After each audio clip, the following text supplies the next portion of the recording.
Hello, everybody, and welcome to today's devotional.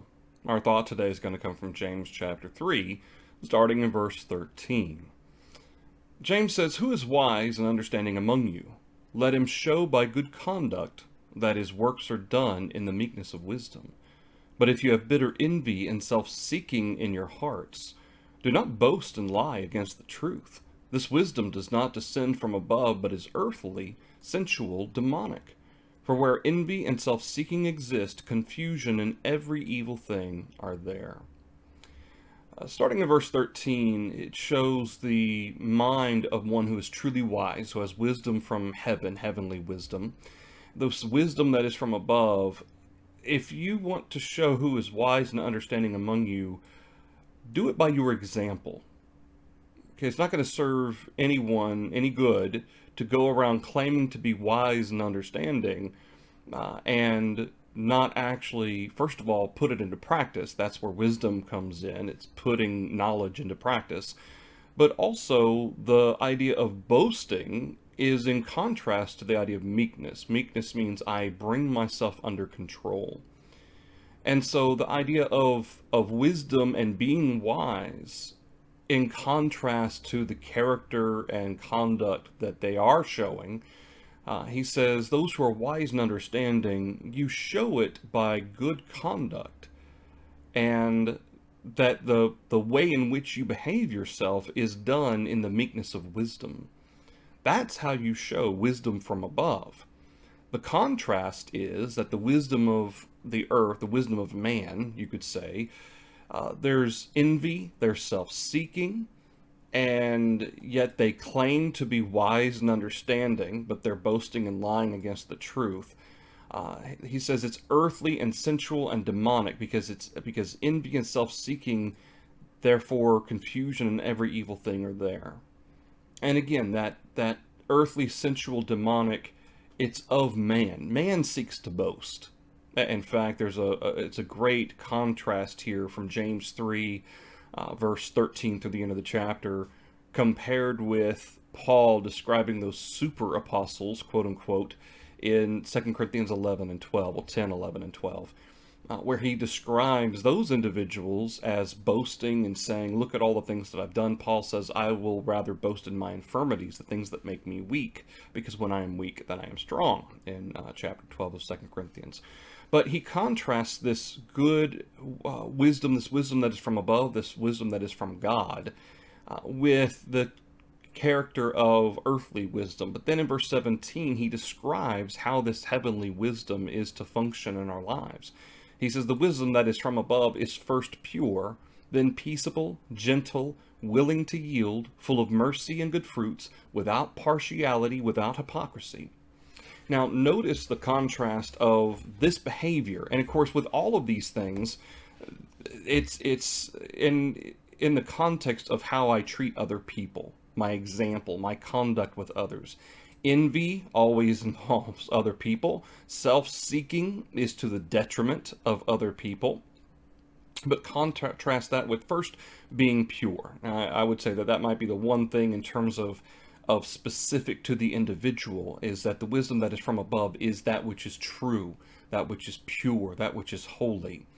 And then, because it's true and pure and holy, how it then treats other people, how that wisdom is manifested in my behavior towards others, it's peaceable, it's gentle, it's willing to yield, which is something that our society doesn't really know how to do well.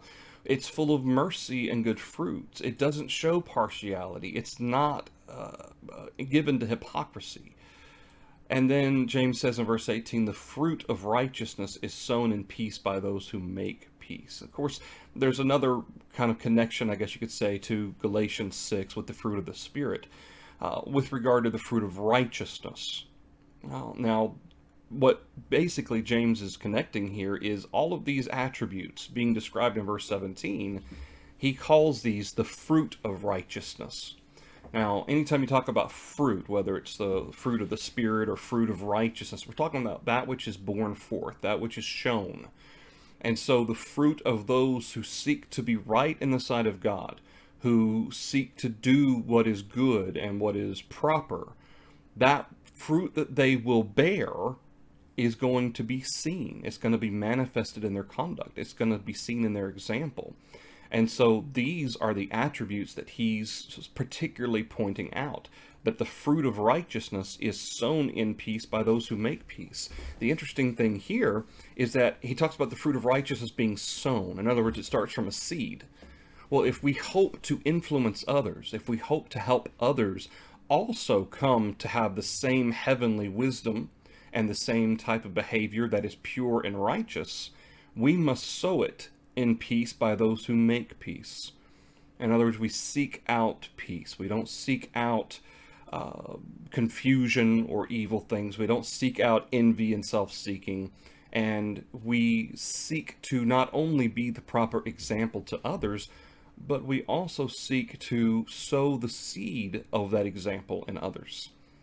We try to help others to understand what God, there's your righteousness, that which is from above, what God wants from his people, from those who seek to please him, and to help others understand what the fruit of righteousness, all of these characteristics that James describes, how that needs to be brought out in our lives, how it needs to be shown in how we treat one another, that we treat all the others with respect, that we, just because, and certainly there are going to be times that people disagree with us and we disagree with them, and that's okay. And unfortunately in our society, we're dealing with a society right now where it's either my way or the highway, and that's not the way the wisdom from above is supposed to be.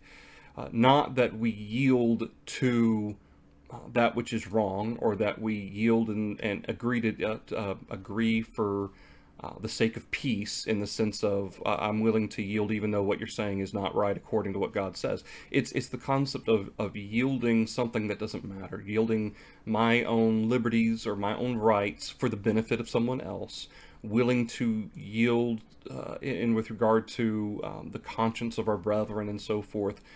Gentle and willing to yield, these are key components of how we treat others and the type of society that we live, to make sure we're doing what we're supposed to be doing. That's the daily devotional for you today. Just something to think about with regard to the heavenly wisdom and it being shown in our character and our example, the conduct that we have with others, that our example needs to be one of certainly righteousness, but we should seek to sow it in peace in the hearts of others as well, showing that peaceable, gentle, full of mercy and good fruits type of character. All right, our next daily devotional, Lord willing, will be on Monday at 6:30. Hope to see you all then. Thank you, everybody.